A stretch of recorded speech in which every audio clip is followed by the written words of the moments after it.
warahmatullahi wabarakatuh. Salam sejahtera bagi kita semua. Salam Om Swastiastu, Namo Buddhaya, salam kebajikan, salam budi luhur. Perkenalkan, nama saya Rizky Nur Fajri dengan NIM 1831510100 dan saya didampingi oleh saudara saya yang bernama Diko. Saya di sini ingin mempresentasikan bab 12 dan bab 14 tentang tata kelola korporat yang baik dan kepemimpinan strategi. Dan saya dari Universitas Budi Luhur, Fakultas Ekonomi dan Bisnis dengan mata kuliah Manajemen Strategi dan dosen pembimbing yaitu Dr. Muhammad Mabrur Taufik SAG SEMM. Di sini saya akan menjelaskan tentang tata kelola korporat yang tujuan menjelaskan apa yang dimaksud dengan tata kelola, menerangkan tentang tata kelola yang kuat dan yang lemah, mengurangi analisis berbasis biaya transaksi, mendeskripsikan tata kelola korporat di lingkungan BUMN, memahami tata kelola di era ekonomi daerah, dan yang terakhir menjelaskan penyebab kegagalan tata kelola. Korporat governance definisinya perspektif luas atau perspektif stakeholder, yaitu seperangkat peraturan yang mengatur hubungan antara pemegang, pengurus, perusahaan, pihak kreditur, pemerintah, karyawan, serta para pemegang kepentingan internal dan eksternal lainnya yang berkaitan dengan hak-hak dan kewajiban mereka, atau dengan kata lain suatu sistem yang mengendalikan perusahaan. Tujuan tata kelola korporat ialah untuk menciptakan nilai tambah bagi semua pihak yang berkepentingan.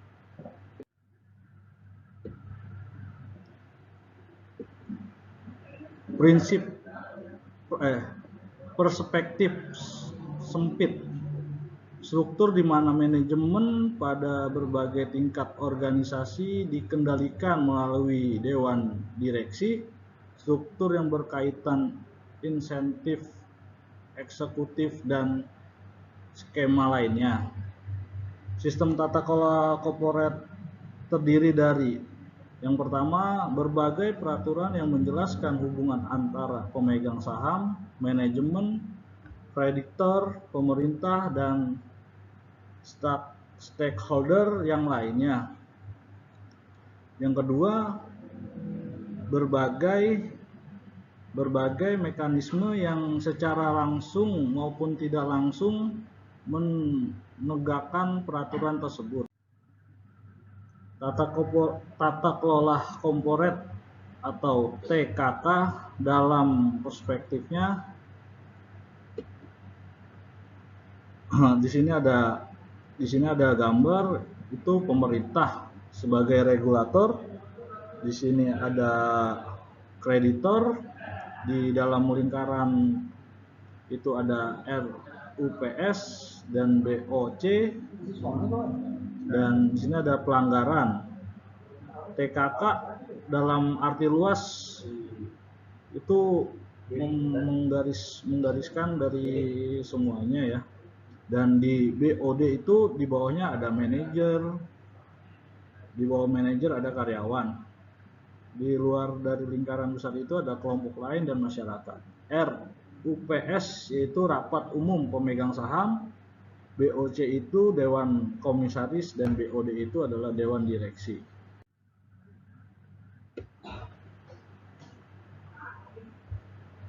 Corporate governance, evolusi pandangan mengenai tata kelola. Di sini pada tahun 1960-an dan 1970-an, yaitu keyakinan tentang tata kelola. Awal 1980-an itu ada keengganan dalam membuat perencanaan tata kelola. Akhir 1980-an adanya kemungkinan kompleksitas dalam tata kelola. 1990 sampai 2000 itu ada self governance.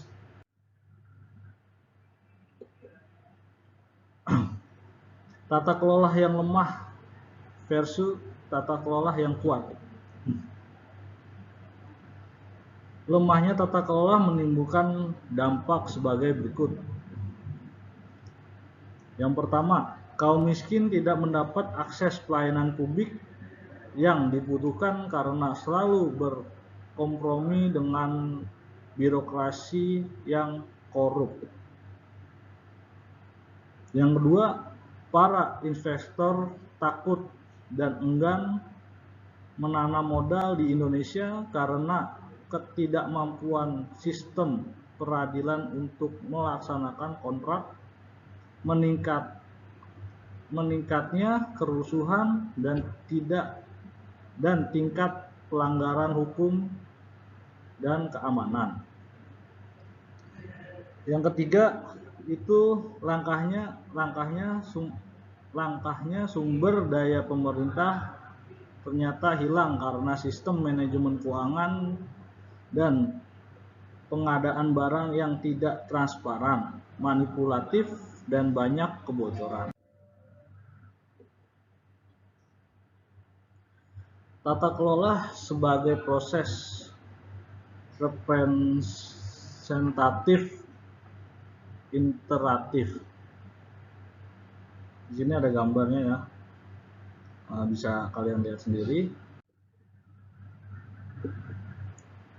Terus ada analisis berbasis biaya transaksi.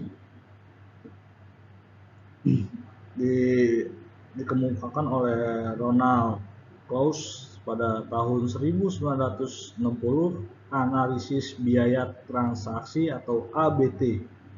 Definisinya, untuk melakukan suatu transaksi pasar diperlukan identifikasi dengan siapa orang bertransaksi, menginformasikan pada masyarakat bahwa seseorang ingin berurusan beserta persyaratan yang dipenuhi, melakukan negosiasi hingga penawaran, menulis kontrak, melakukan pemeriksaan yang diperlukan untuk meyakini bahwa syarat-syarat kontrak tersebut telah diikuti dan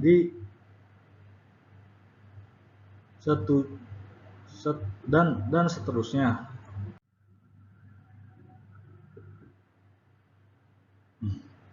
Analisis berbasis biaya transaksi. Kelemahan analisis Coase. Yang pertama adalah masalah strukturalnya adalah kurangnya kerangka teoritis yang mendalam. Analisis Coase dinilai tidak konsisten karena perusahaan dan pasar merupakan metode alternatif dalam mengkoordinasikan produk. Dan yang kedua itu ada Oliver Williams, yaitu ilmu ekonomi modern mengenai biaya transaksi.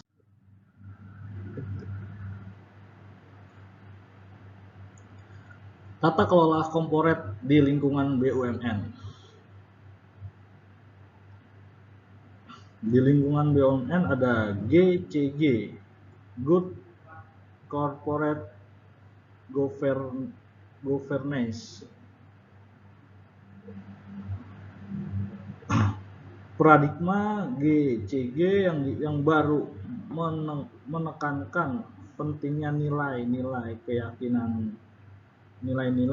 keyakinan, asumsi dasar yang bercirikan prinsip-prinsip utama, yaitu ada transparency, fairness, accountability, dan responsibility. Dan ini ada reformasi BUMN dari perspektif GCG. Tata kelola korporat BUMN. 10 prinsip tata kelola yang perlu diterapkan di Indonesia. Yang pertama adalah partisipasi. Yang kedua adalah penegakan hukum. Yang ketiga adalah transparansi. Yang keempat adalah responsif. Yang kelima adalah pemerataan. Yang keenam adalah visi strategik. Yang ketujuh ada efektivitas dan efisiensi. Yang kedelapan ada profesionalisme. Yang kesembilan ada akuntabilitas. Yang kesepuluh yang terakhir ada pengawasan.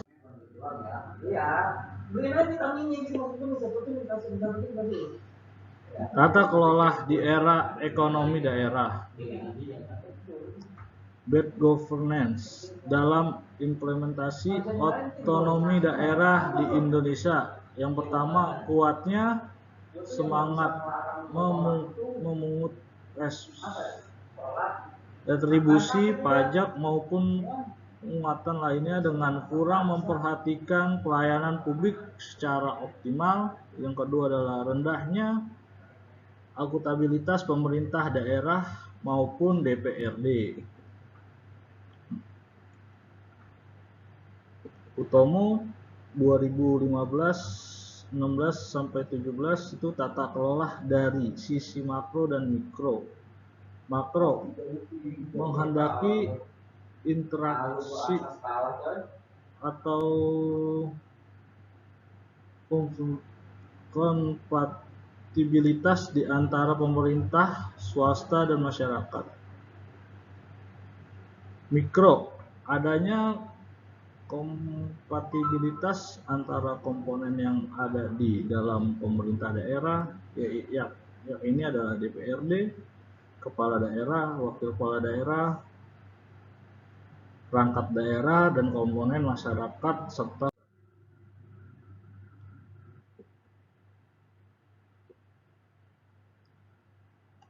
pelaksanaan otonomi daerah dalam memperbaiki kinerja pelayanan publik dirangkum dalam 2 studi, yaitu Dwianto ET/AL 2002 dan Kuncoro ET/AL 2004. Hasil survei menemukan fakta berikut. 1. Setahun setelah pelaksanaan otonomi daerah, kinerja penyelenggaraan otonomi daerah belum memiliki banyak perbaikan. Yang kedua, kesimpulan yang sama diperoleh para pengusaha, terutama pelayanan yang berkaitan dengan perizinan dan investasi. Ketiga, dalam hal perizinan dan investasi, biaya yang dibayar oleh masyarakat jauh di atas biaya resmi yang telah ditentukan dalam peraturan.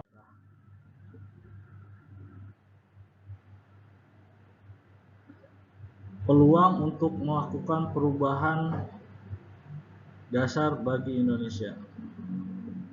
Perubahan sumber pertumbuhan ekonomi yang ditopang oleh konsumsi menjadi digerakkan oleh investasi dan ekspor. Yang kedua, menjadikan para birokrat dan pejabat di pusat maupun daerah sebagai fasilitator bagi dunia bisnis. Yang ketiga, diperlukannya rencana reformasi yang konkret dan berjangka menengah setidaknya 5 tahun ke depan. Untuk pertemuan ke-12, kita lanjut ke pertemuan 14, yaitu kepemimpinan strategik.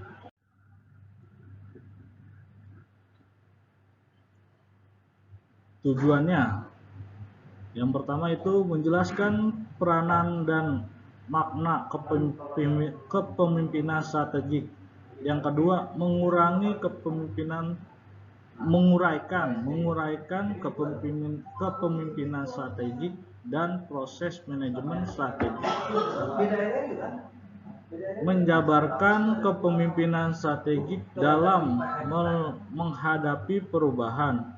Yang keempat, menyebutkan berbagai karakteristik kepemimpinan strategik yang baik dan efektif.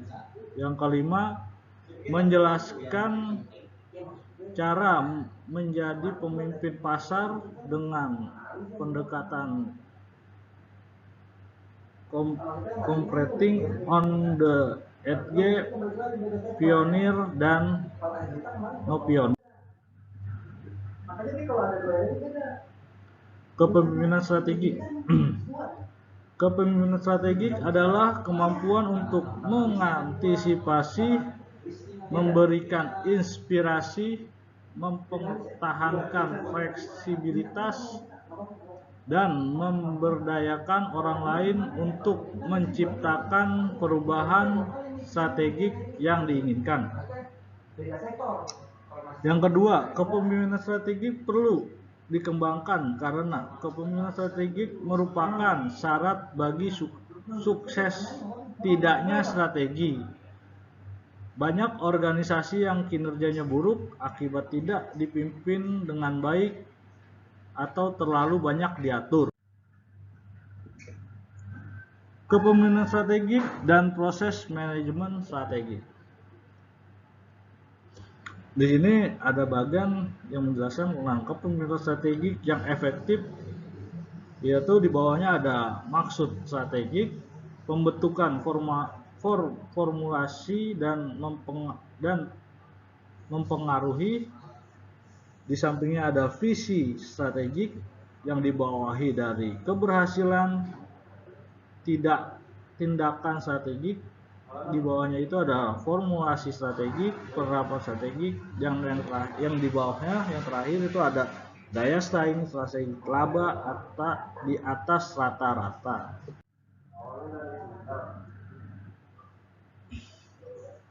Kepemimpinan strategik dalam menghadapi perubahan. Tantangan bagi seorang pemimpin adalah mengarahkan komitmen semua orang dalam suatu perusahaan dan para stakeholder di luar perusahaan untuk meraih perubahan dan mengimplementasikan strategi yang dirumuskan. Pemimpin mengarahkan komitmen untuk mencapai perubahan dengan 3 aktivitas utama yang saling berkaitan, yaitu adalah klarifikasi maksud strategi, menggambarkan organisasi, dan membentuk budaya perusahaan. Menggambarkan strategi intent. Di sini ada contoh klarifikasi maksud strategik dari Roberto Goizueta, CEO dan pendiri Coca-Cola. Perusahaan kami adalah sebuah sistem bisnis global yang untuknya kami meningkatkan modal untuk mencapai inti dan menjualnya pada laba berjalan. Kemudian kami yang membayar biaya modal tersebut dan pemegang saham yang mengantongi selisihnya. Menggambarkan strategic intent. Konsep strategic intent berasal dari perspektif berbagai cara menggambarkan perusahaan dan mengimplementasikan strategi. Dua macam perspektif. Yang pertama, perspektif menurut model strategic fit. Perspektif learning resource.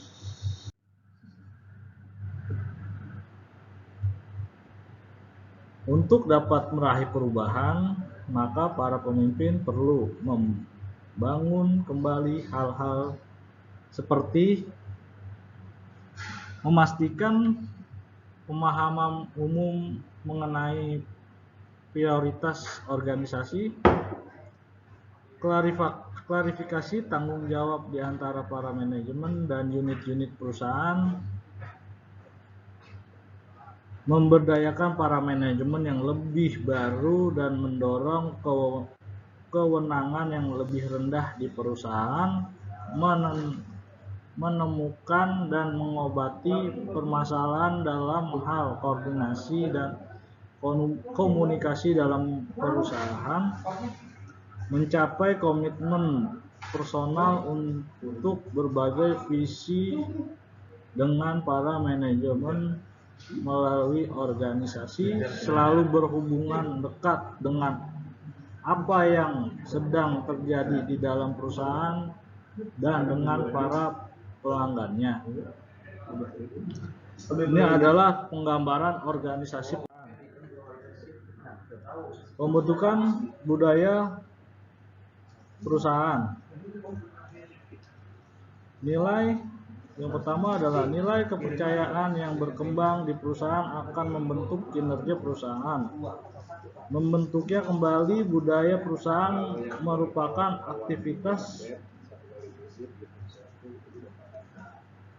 aktivitas yang memakan waktu. Ciri-ciri pemimpin yang baik.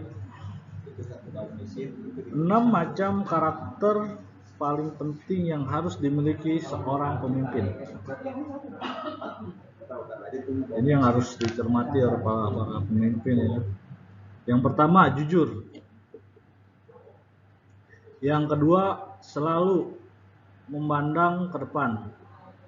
Yang ketiga, mampu memberikan inspirasi kepada bawahannya. Yang keempat, mampu menjelaskan semua tugas. Pelaksanaan kepemimpinan yang efektif. Ada bagannya, sudah sendiri. Di sini menjadi pemimpin pasar. Di sini ada asumsi, tujuan, penggerak kinerja, strategis, dan di sini ada sukses.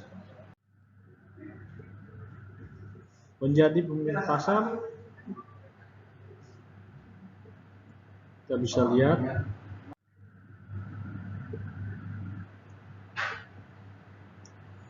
karakteristik utama strategi competing on the edge. Keunggulan bersifat temporer, strategi beragam muncul begitu saja dan kompleks. Yang ketiga adalah preventing tujuan utama, hidup untuk saat ini dan berjalan di masa lalu. Belajarlah dari masa lalu dan raihlah masa depan. Yang terakhir, kecepatan waktu berubah terus berganti,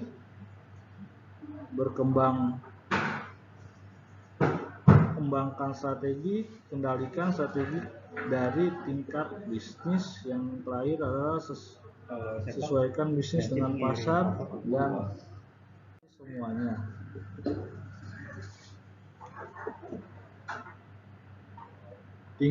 Tiga tingkatan perubahan dalam strategis. Ada reacting, perubahan hanya sekedar bereaksi terhadap perubahan. Perusahaan hanya sekedar bereaksi terhadap perubahan. Anticipating, perusahaan harus mengantisipasi perubahan akibat globalisasi pasar, muncul statement pelanggaran yang baru, dan munculnya pengetahuan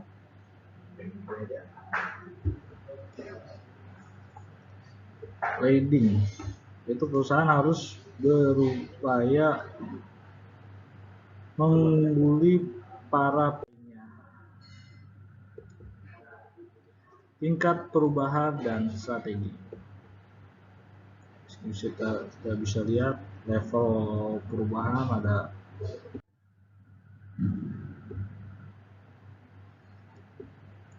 di sini. Menjadi pemimpin pasar, pionir pasar.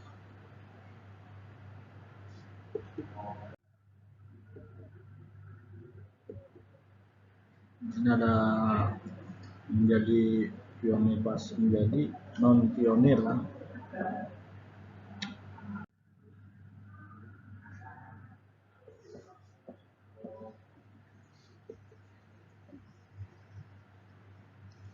Menjadi pemimpin pasar, non pionir.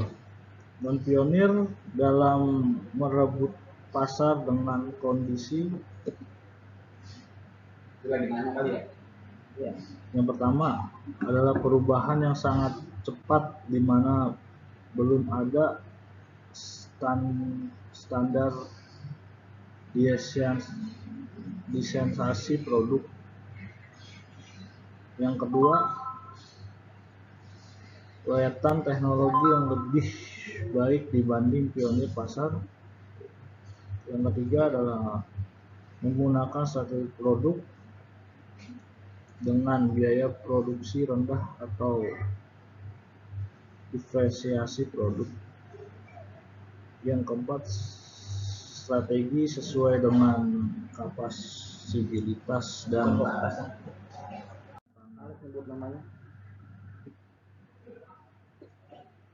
Oke, terima kasih presentasi dari saya. Apabila ada kata-kata saya yang kurang berkenan di hati teman-teman semuanya, saya ucapkan mohon maaf. Akhirul kalam, assalamualaikum warahmatullahi wabarakatuh. Salam sejahtera bagi kita semua. Salam Om Swastiastu, Namo Buddhaya, salam kebajikan, salam budi luhur. Terima kasih.